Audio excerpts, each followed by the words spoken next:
வணக்கம். நான் தான் உங்கள் அக்கறையாரம் பேசுகிறேன். இன்றைக்கி ஒரு குட்டி கதை சொல்ல போகிறேன். ஒரு ஊரில் ஒரு கோயில், ஒரு சின்ன கோயில் தான் அது. அந்த கோயிலில் டெய்லி ஒருத்தவங்க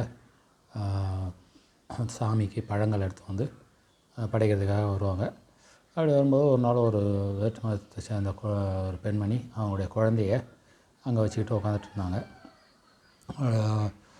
அவங்க யாசகம் பண்ணுறாங்க.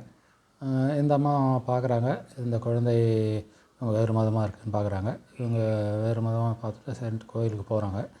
கோயிலுக்கு போயிட்டு அந்த இதை போகும்போதே டக்குன்னு மனசு மாதிரி அந்த குழந்தைகிட்ட இதை வரேன் அப்படின்னு சொல்லிட்டு போகிறாங்க. போயிட்டு சாமிக்கிட்ட அங்கே இதை இது பண்ணிவிட்டு பழங்கள் எல்லாம் எடுத்து வந்து அந்த குழந்தை கையில் கொடுக்குறாங்க. ஒரு பழத்தை உரித்து, வாழைப்பழத்தை உரித்து அந்த குழந்தைக்கு ஊட்டுறாங்க. அப்படி ஊட்டிட்டு அந்த கோயில் உண்டியல் போடுறதுக்காக ஒரு காசு எடுத்து வந்தாங்க. அந்த காசையும் அந்த குழந்தையோட அம்மா கையில் கொடுக்குறாங்க. இதை வச்சு நீங்கள் இன்றைய ஜீவனத்தை நடத்திங்க. நான் ஒவ்வொரு நாளும் வருவேன், வரும்போது உங்களுக்கு ஏதாவது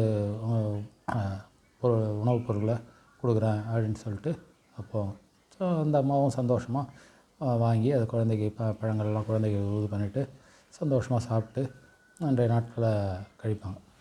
இது இறைவன் என்பது ஏதோ ஒன்று நம்மால் உருவாக்கப்பட்டது தான் இறைவன்.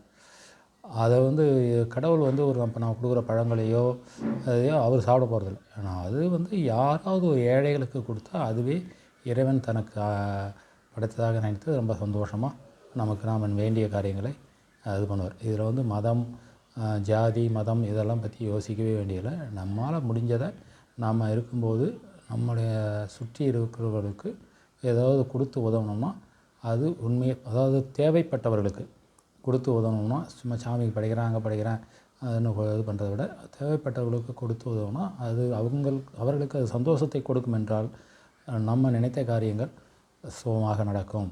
அதனால் எப்பயுமே ஏழையின் சிரிப்பில் தான் இறைவன் இருக்கிறான். அதாவது அந்த இறைவன் என்பது தனியாக இல்லை. எங்கெங்கெல்லாம் இல்லாதவர்களுக்கு நாம் கொடுக்குறோமோ அங்கெல்லாம் இறைவனை காணலாம் என்பது தான் அந்த கதையினுடைய சுருக்கம். நன்றி, வணக்கம்.